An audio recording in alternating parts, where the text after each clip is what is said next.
وقال الذين لا يرجون لقاءنا لولا أنزل علينا الملائكة أو نرى ربنا لقد استكبروا في أنفسهم وعتوا عتوا كبيرا يوم يرون الملائكة لا بشرى يومئذ للمجرمين ويقولون حجرا محجورا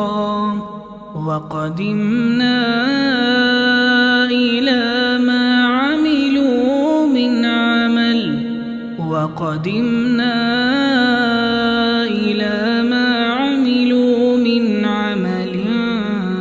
فجعلناه هباء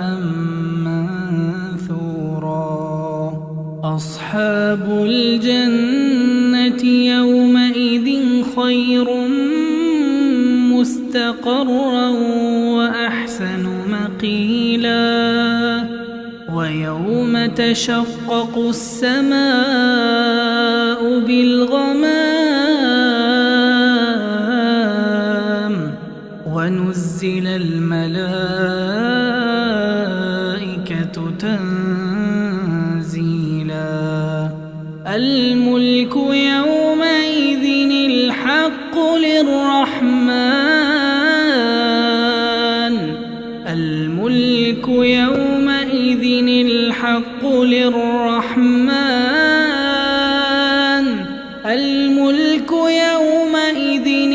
الحق للرحمن وكان يوما على الكافرين عسيرا ويوم يعض الظالم على يديه يقول يا ليتني اتخذت مع الرسول سبيلا يا ويلتى ليتني لم اتخذ فلانا خليلا لقد أضلني عن الذكر بعد إذ جاءني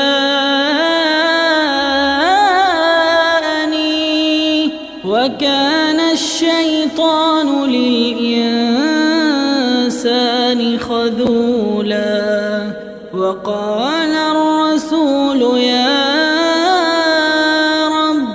وقال الرسول يا رب إن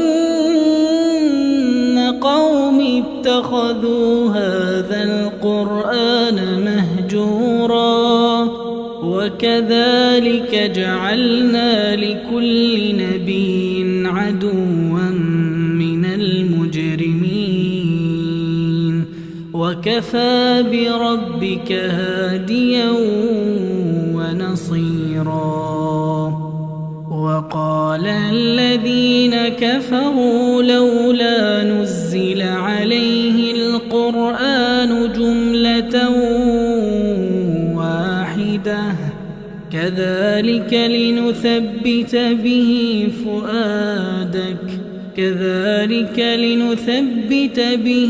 فؤادك ورتلناه ترتيلا ولا يأتونك بمثل إلا جئناك بالحق وأحسن تفسيرا